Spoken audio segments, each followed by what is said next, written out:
जय श्री राम भक्तजनों। अब हम अगले अध्याय में आगे की कथा को आरंभ करते हैं।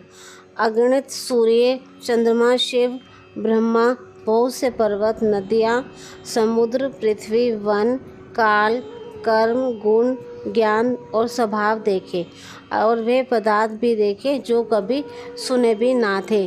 सब प्रकार से बलवती माया को देखकर कि वह भगवान के सामने अत्यंत भयभीत हाथ जोड़ने खड़ी है।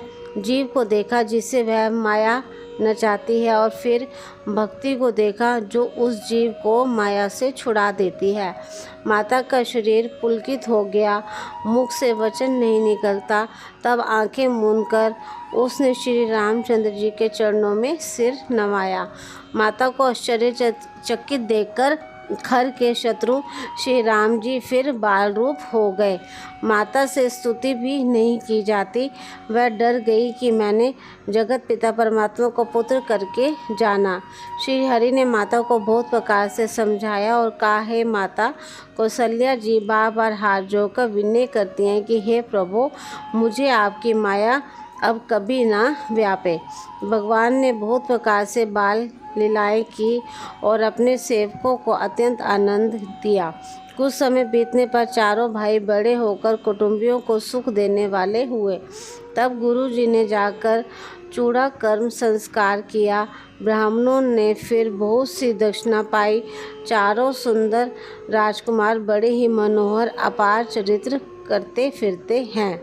जो मन वचन और कर्म से अगोचर हैं वही प्रभु दशरथ जी के आंगन में विचर रहे हैं।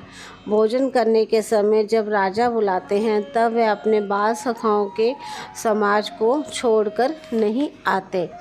कौशल्या जी जब बुलाने जाती हैं तब प्रभु ठुमक ठुमक भाग चलते हैं, जिनका वेद नीति इतना ही नहीं कहकर निरूपण करते हैं। और शिव जी ने जिनका अंत नहीं पाया, माता उन्हें हठ पूर्वक पकड़ने के लिए दौड़ती हैं। भोजन करते हैं पर चित चंचल है। अवसर पाकर मुंह में दही भात टपकाए किलकारी मारते हुए इधर उधर भाग चले। श्री रामचंद्र जी की बहुत ही सरल, भोली और सुंदर मन भावनी बाल लीलाओं का सरस्वती, शेष जी और शिव जी और वेदों ने गान किया है।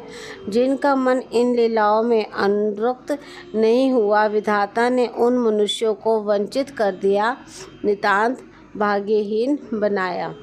ज्यों ही सब भाई कुमार अवस्था के हुए त्यों ही गुरु पिता और माता ने उनका यज्ञोपवीत कर संस्कार कर दिया। श्री रघुनाथ जी भाइयों सहित गुरु के घर में विद्या पढ़ने गए और थोड़े ही समय में उन सबको विद्याएं आ गई।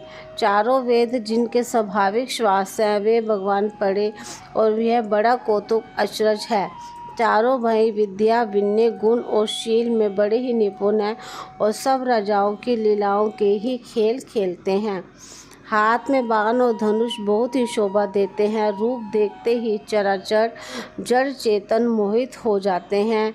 वे सब भाई जिन गलियों में खेलते हुए निकलते हैं उन गलियों के सभी स्त्री पुरुष उनको देखकर स्नेह से शिथिल हो जाते हैं अथवा ठिठक कर रह जाते हैं।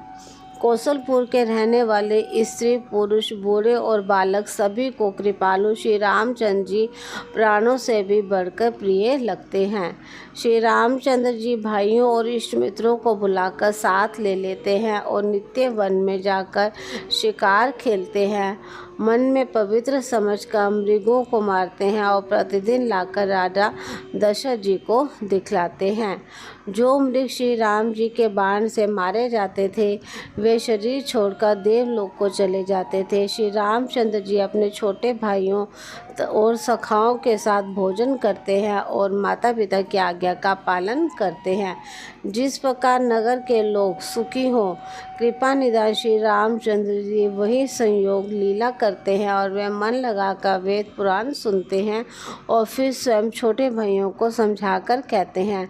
श्री रघुनाथ जी प्रातःकाल उठकर माता पिता और गुरु को मस्तक नवाते हैं और आज्ञा लेकर नगर का काम करते हैं। उनके चरित्र देख देख कर राजा मन में हर्षित होते हैं। जो व्यापक, अकल, इच्छा रहित, अजन्मा और निर्गुण है तथा जिनका ना नाम है ना रूप है, वही भगवान भक्तों के लिए नाना प्रकार के अनुपम अलौकिक चरित्र करते हैं। यह सब चरित्र मैंने गाकर बखान कर कहा। अब आगे की कथा मन लगाकर सुनो। ज्ञानी महामुनि विश्वामित्र जीवन में शुभ आश्रम पवित्र स्थान जानकर बसते थे, जहाँ वे मुनि जप यज्ञ और योग करते थे, परंतु मरीच और सुबह से बहुत डरते थे। यज्ञ देखते ही राक्षस दौड़ पड़ते थे और उपद्रव मचाते थे, जिससे मुनि बहुत ही दुख पाते थे।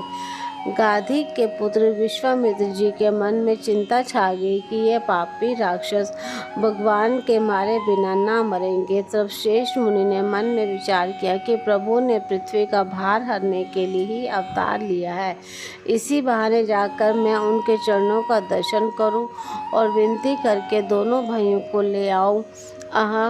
जो ज्ञान वैराग्य और सब गुणों के धाम है, उन प्रभु को मैं नेत्र भरकर देखूंगा। बहुत प्रकार से मनोरथ करते हुए जाने में देर नहीं लगी। सरयू जी के जल में स्नान करके वे राजा के दरवाजे पर पहुँचे। राजा ने जब मुनि का आना सुना, तब वे ब्राह्मणों के समाज को साथ लेकर मिलने गए और दंडवत करके मुनि का सम्मान करते हुए उन्हें लाकर अपने आसन पर बिठाया। चरणों को धोकर बहुत ही पूजा की और कहा, मेरे समान धन्य आज दूसरा कोई नहीं है।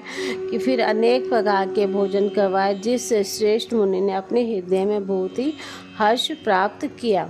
फिर राजा ने चारों पुत्रों को मुनि के चरणों पर डाल दिया, उनसे प्रणाम कराया। फिर रामचंद्र जी को देखकर मुनि अपनी देह की सुधि भूल गए। वे श्री राम जी के मुख की शोभा देखते ही ऐसे मग्न हो गए मानो चकोर पूर्ण चंद्रमा को देखकर लुभा गया हो।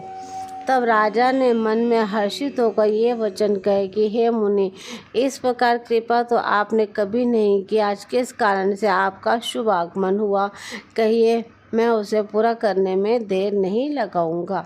मुनि ने कहा, हे राजन, राक्षसों के समूह मुझे बहुत ही सताते हैं, इसलिए मैं तुमसे कुछ मांगने आए हूँ।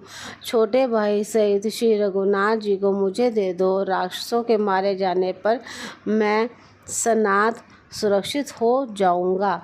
हे राजन, प्रसन्न मन से इनको दो, मोह और अज्ञान को छोड़ दो। हे स्वामी, इससे तुमको धर्म और सुयश की प्राप्ति होगी और इनका परम कल्याण होगा।